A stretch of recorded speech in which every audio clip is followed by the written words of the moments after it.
Kita berdoa. Sepanjang jalan Tuhan pimpin kehidupan kami. Kami percaya pagi hari ini kami boleh beribadah dari rumah, dari tempat kami masing-masing. Itu semua karena kemurahan Tuhan. Terima kasih ya Tuhan Yesus untuk kesempatan yang masih Tuhan anugerahkan bagi kami. Nafas hidup yang Engkau berikan.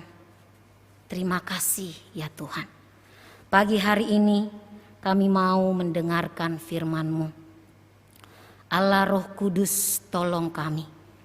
Pimpin kami supaya kami mengerti akan firman-Mu dan kami mau belajar melakukannya di dalam kehidupan kami tiap-tiap hari. Di dalam nama Yesus Kristus kami memohon. Amin. Ya, shalom. Selamat pagi Bapak Ibu jemaat yang dikasihi Tuhan. Sekali lagi kita mengucap syukur karena Tuhan masih memberikan kita kesempatan, ya, anugerah oleh Tuhan masih menikmati hadirat Tuhan di dalam ibadah kita meskipun dari rumah kita masing-masing secara live streaming pada hari ini. Dengan situasi yang mengkhawatirkan, rasa takut, rasa khawatir mungkin menjadi gambaran perasaan kita saat ini. Namun inilah keberadaan kita manusia yang terbatas. Namun sebagai orang-orang percaya, orang-orang yang sudah mengalami keselamatan dari Tuhan Yesus, kita tidak sendirian. Dan yang terpenting kita yakin bahwa Tuhan yang kita sembah dan imani ada dan hadir bersama kita. Untuk itu marilah kita tetap bersukacita, bersemangat. Seperti tema kita pada pagi hari ini, bersukacita di masa sukar. Mari kita membuka Alkitab kita di dalam kitab Habakuk, pasalnya yang ketiga, ayat yang ke-16 hingga ayatnya yang ke-19. Mari Bapak Ibu jemaat silahkan boleh membuka Alkitabnya di dalam kitab Habakuk pasal 3 ayat 16 hingga ayatnya yang ke-19. Demikian firman Tuhan. Ketika aku mendengarnya, gemetarlah hatiku, mendengar bunyinya, menggigillah bibirku. Tulang-tulangku seakan-akan kemasukan sengat, dan aku gemetar di tempat aku berdiri. Namun dengan tenang akan kunantikan hari kesusahan yang mendatangi bangsa yang bergerombolan menyerang kami. Sekalipun pohon ara tidak berbunga, pohon anggur tidak berbuah, pohon zaitun mengecewakan. Sekalipun ladang-ladang tidak menghasilkan bahan makanan, kambing domba terhalau dari kurungan, dan tidak ada lembu sapi dalam kandang. Namun aku akan bersorak-sorak di dalam Tuhan, beria-ria di dalam Allah yang menyelamatkan aku. Allah Tuhan itu kekuatanku. Ia membuat kakiku seperti kaki rusa. Ia membiarkan aku berjejak di bukit-bukitku. Demikian pembacaan firman Tuhan. Dikatakan berbahagia ialah setiap kita yang membaca, merenungkan dan melakukannya di dalam kehidupan kita. Bersukacita di masa sukar. Saudara-saudara yang dikasihi Tuhan, kata bersukacita adalah kata yang akrab bagi kita orang percaya. Satu ayat dalam Perjanjian Baru yang mungkin kita hafal, ya. Di mana ayatnya Bapak Ibu? Ya, betul. Di dalam Filipi 4 ayat 4 berkata, bersukacitalah senantiasa di dalam Tuhan. Sekali lagi kukatakan bersukacita. citalah. Ini sesuatu yang akrab dengan kita. Bersukacita menjadi sebuah perintah bagi kita orang percaya. Apa itu bersukacita, Bapak Ibu? Bersukacita atau sukacita adalah suatu kegembiraan, bahagia yang berasal atau yang muncul dari dalam hati kita karena mengalami kasih Tuhan, karena mengalami anugerah Tuhan. Kata kuncinya untuk selalu bersukacita adalah di dalam Tuhan. Kita mampu bersukacita karena di dalam Tuhan. Di luar Tuhan mustahil kita mampu bersukacita. Saudara-saudara, orang yang bersukacita di dalam Tuhan tetap bisa merasa sedih, namun ia tidak terbebani, dia tidak tertindih oleh apapun yang dialaminya. Inilah makna sukacita yang sejati. Sekalipun sulit, sukar, tetap mampu melihat ada tangan Tuhan yang terus menyertai kehidupan kita. Sehingga mulut kita akan berkata, Tuhan, Engkau baik bagiku. Saudara-saudara, bersukacita dalam keadaan yang baik, keadaan yang enak, seperti yang kita harapkan adalah sangat mudah untuk dilakukan. Ketika anak-anak kita lulus dengan nilai yang baik, dengan mudah kita berkata, puji Tuhan, terima kasih Tuhan, bersukacita. Ketika cicilan hutang lunas, puji Tuhan. Ketika sakit penyakit sembuh, kita gampang sekali untuk bersukacita.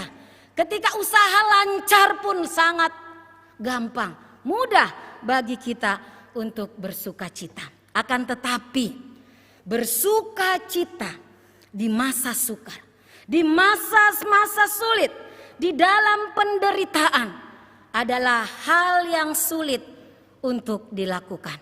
Tidak mudah untuk melakukannya. Tidak semua orang bisa melakukannya. Mungkin akan ada yang berkata, boro-boro mau bersukacita, mau berdoa saja, memohon kepada Tuhan, rasanya menjadi sesuatu yang berat untuk dilakukan. Kenapa? Karena udah putus asa, sudah tawar hati, kecewa, merasa Tuhan diam. Tuhan kok gak dengar doa saya. Bagaimana saya bisa bersukacita ketika saya kehilangan pekerjaan saya? Saya di PHK tanpa digaji. Saudara-saudara, ini betul terjadi. Teman saya berkata, saya udah gak tahu lagi bagaimana Bu Susi. Gak tahu mau pasrah atau mau apa. Bisakah saya bersukacita dengan beban sebagai ibu rumah tangga? Selain mengurus, mengelola uang belanja yang relatif pas-pasan dan cenderung kurang, ditambah harus mendampingi anak bersekolah online. Ada seorang ibu yang curhat, dia katakan, tadinya saya sudah bersukacita Ibu. Karena ada pengumuman dari sekolah bahwa Juli ini akan mulai sekolah onsite dengan prokes yang ketat. Namun kaget, tiba-tiba diperpanjang lagi sekolah dari rumah. Tarik napas panjang-panjang. Tuhan Yesus tolong. Bagaimana saya bisa bersukacita ketika saya kehilangan orang-orang yang saya kasihi? Saya kehilangan suami di masa pandemi ini. Saya kehilangan istri, kehilangan anak, kehilangan orang tua, kehilangan sahabat terdekat saya. Saudara-saudara, hari-hari ini kabar duka cita dari orang-orang yang dekat dengan kita nyaris setiap hari. Saudara-saudara, salah satu pos kita di pos Duta Garden ya, dalam 1 bulan lebih ini kita kehilangan 4 anggota jemaat. Ada yang karena COVID, ada yang karena sakit. Setiap ada berita duka cita jemaat beberapa japri. Beneran. Ya ibu itu betul. Kemarin saya baru ketemu. Kemarin saya baru lihat. Tidak percaya. Oh saudara-saudara, rasanya kehidupan di tengah pandemi yang serba sulit dan kelam ini membuat orang jadi mudah emosi. Banyak orang yang mengeluhkan nasibnya siang dan malam. Banyak orang yang akhirnya menarik diri dari komunitas. Banyak orang Kristen yang semakin sulit mengucap syukur. Bahkan ada jemaat yang mempertanyakan, di manakah kuasa Tuhan yang maha dahsyat itu pada saat seperti ini. Tuhan dianggap diam dan membiarkan umatnya menderita. Bapak Ibu, saudara-saudara yang dikasihi Tuhan, suasana batin akibat situasi kelam dan menekan semacam ini dirasakan juga oleh Habakuk dan umat Tuhan dalam konteks pembacaan firman yang kita baca pada hari ini. Mereka mengalami penderitaan yang begitu berat, penindasan, ketidakadilan, bahkan penderitaan semakin bertambah karena penghukuman dari Allah melalui bangsa yang lebih kejam. Jadi dari bangsanya sendiri mereka sudah mengalami penindasan karena pemimpin yang jahat. Ditambah lagi Tuhan memakai bangsa Kasdim, bangsa Babel yang lebih kejam lagi untuk menghukum mereka. Ibaratnya sudah jatuh ketimpa tangga pula. Sungguh masa yang sangat sukar. Habakuk bergumul sebagai nabi Tuhan. Dia bergumul, dia meratap di hadapan Tuhan. Memohon belas kasihan Tuhan. Dia katakan, kalau kita perhatikan di dalam pasal 1 ayat 2. Berapa lama lagi Tuhan aku berteriak tetapi tidak kau dengar. Aku berseru kepadamu penindasan tetapi tidak kau tolong. Saudara-saudara, berapa lama lagi Tuhan? Menjadi suatu teriakan permohonan yang mengungkapkan kesedihan yang mendalam. Berapa lama lagi Tuhan? Habakuk bukan 1, 2, 3 kali dia memohon. Sudah berkali-kali sebagai nabi yang dekat dengan Tuhan memohon belas kasihan. Tuhan, berapa lama lagi keadilan muncul terbalik? Orang fasik engkau biarkan menindas umatmu yang mengasihi engkau. Saudara-saudara, jeritan hati yang sungguh mengharapkan pertolongan Tuhan. Saudara-saudara, mungkin saat ini pun kita sedang ada dalam posisi yang demikian. Kenapa Tuhan? Sampai kapan Tuhan? Saya capek, saya lelah Tuhan. Sampai kapan Tuhan kami hidup dalam situasi seperti ini? Saudara-saudara, berapa lama kita berseru tetapi seolah-olah Tuhan tidak mendengarkan. Seolah-olah Tuhan diam. Bahkan persoalan yang kita hadapi semakin bertambah besar. Banyak orang akhirnya kecewa, marah. Saudara-saudara, Habakuk pun mengalami hal yang sama.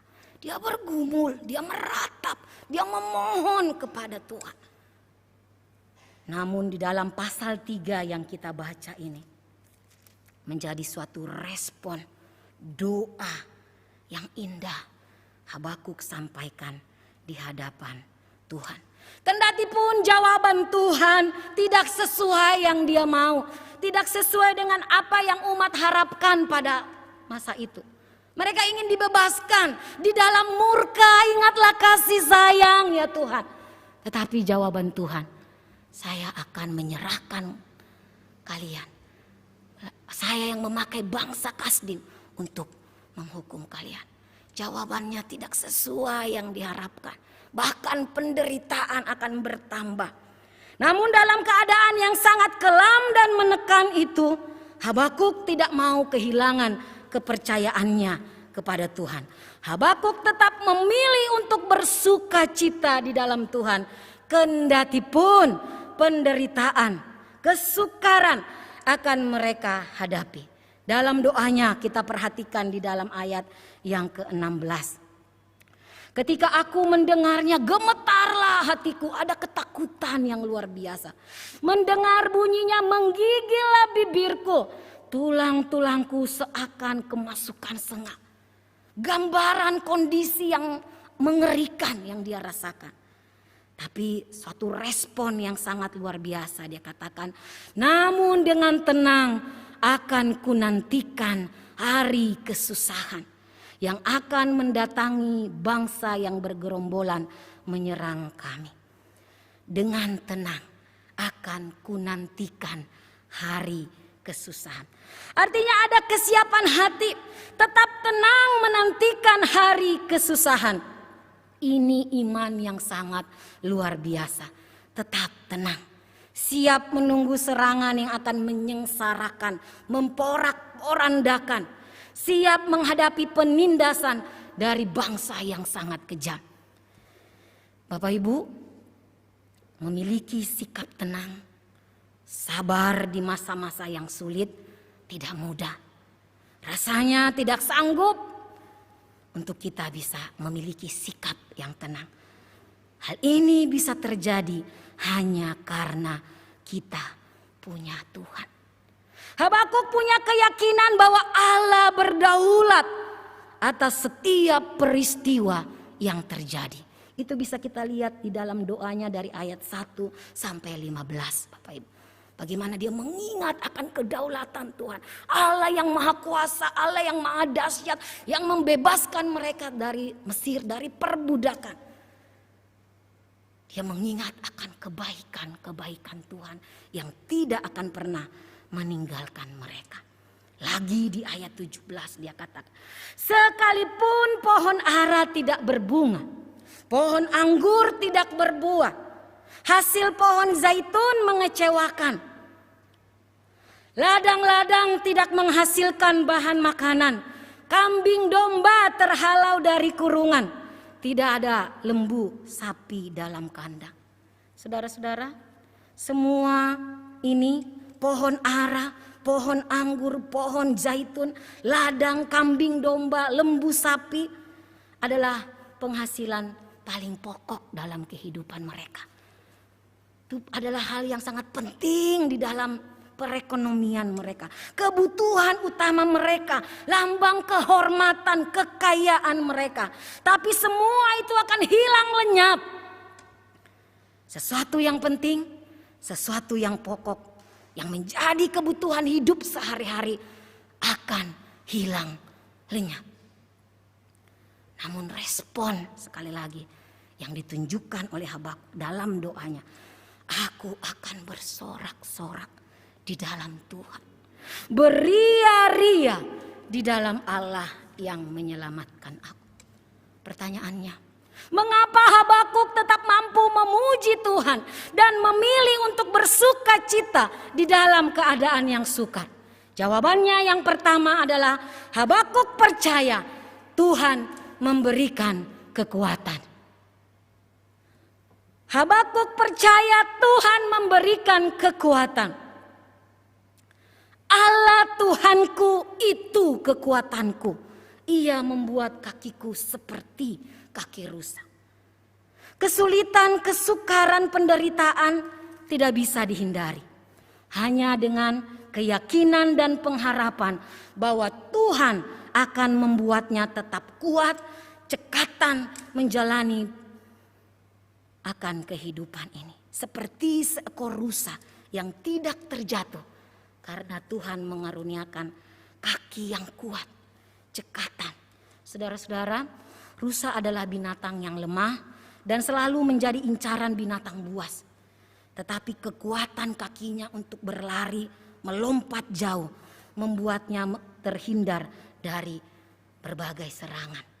Pengakuan ini merujuk pada Tuhan yang memberi kekuatan baginya dan tetap berdiri dan bertahan menghadapi hal-hal yang akan terjadi di masa depan.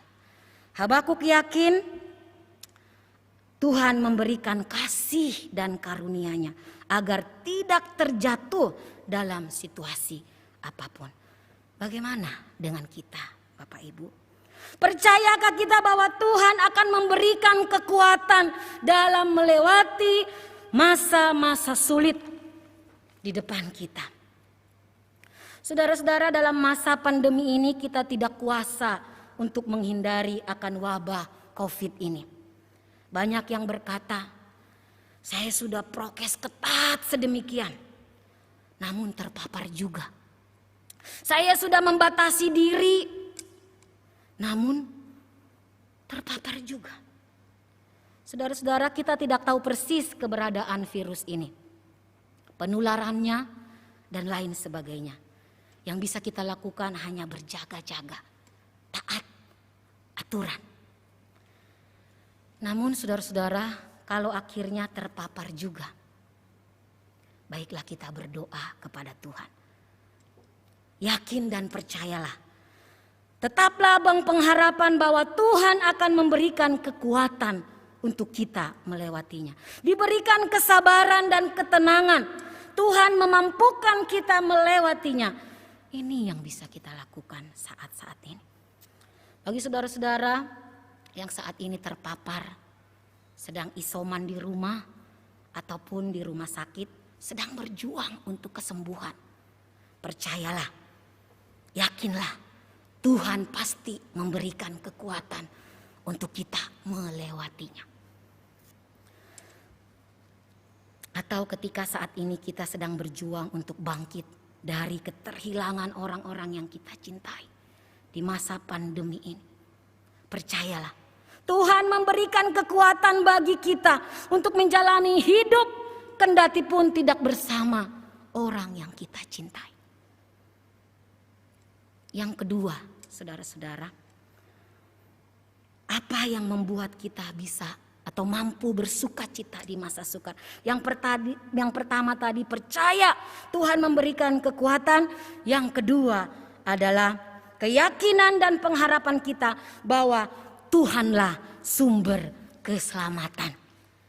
Saudara-saudara, Habakuk tetap yakin dan berpengharapan bahwa Tuhan adalah sumber keselamatan. Satu-satunya yang bisa diandalkan. Satu-satunya yang bisa menolong. Allah bukan saja sumber keselamatan di dalam dunia ini, tetapi Allah juga adalah sumber keselamatan kekal. Allah penyelamat jiwaku. Tidak hanya keselamatan fisik di dalam dunia, tetapi yang terutama juga adalah keselamatan jiwa kita. Keselamatan kekal. Hal inilah yang sudah Allah lakukan di dalam hidup kita manusia berdosa. Melalui kematian Yesus di atas kayu salib. Dia memberikan jaminan keselamatan kekal bagi kita yang percaya kepadanya. Saudara-saudara, hidup di dalam dunia ini sangat terbatas waktunya. Tidak selamanya kita akan berada dalam dunia ini. Keselamatan jiwa kita itu yang paling penting. Ketika kita tahu bahwa ketika kita mati, kita kemana, akan membuat kita bersuka cita menjalani kehidupan ini. Kematian bukan lagi suatu sosok momok yang menakutkan. Seperti di dalam Roma 14 ayat 8. Sebab jika kita hidup untuk Tuhan. Dan jika kita mati untuk Tuhan. Jadi baik hidup atau mati, kita adalah milik Tuhan. Saudara-saudara, inilah sumber sukacita yang terbesar. Allah yang memberikan kekuatan, sumber kekuatan. Allah sumber keselamatan kita yang kekal. Setiap kita dibayang-bayangi oleh kematian.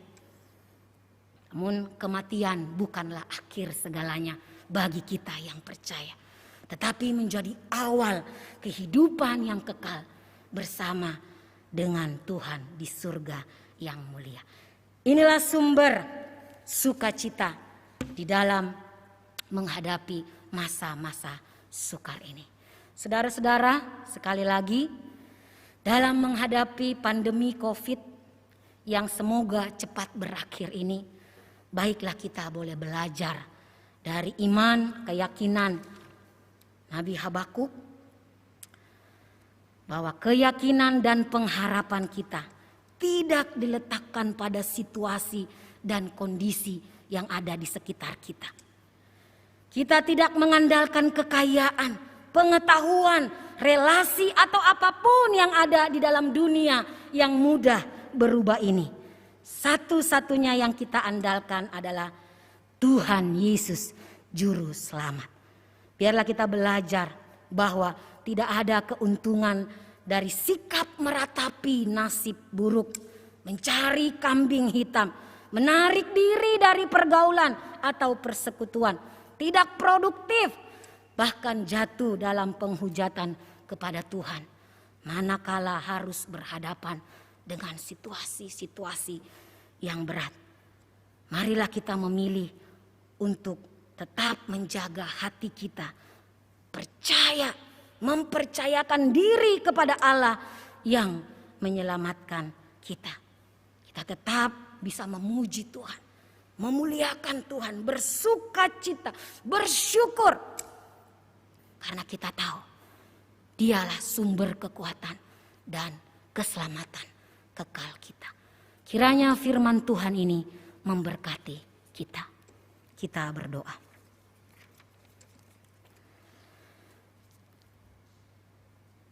Kami bersyukur kepadamu ya Tuhan. Kami memiliki Allah yang hidup. Allah yang sungguh mengasihi kehidupan kami. Kendatipun di masa-masa sulit yang kami jalani. Mampukan kami Tuhan untuk melihat tangan kasih-Mu yang terus menjaga dan menyertai kami. Biarlah kami mampu bersukacita di masa-masa sulit ini. Dengan mengatakan Engkau baik Tuhan. Engkaulah sumber kekuatan kami di dalam melewati setiap badai kehidupan ini. Dan yang paling penting sumber sukacita kami adalah karena Engkaulah keselamatan kekal. Sumber keselamatan kami. Kami percaya Tuhan. Engkaulah juru selamat kami. Terima kasih ya Tuhan. Di dalam nama-Mu kami berdoa. Kami mengucap syukur. Amin.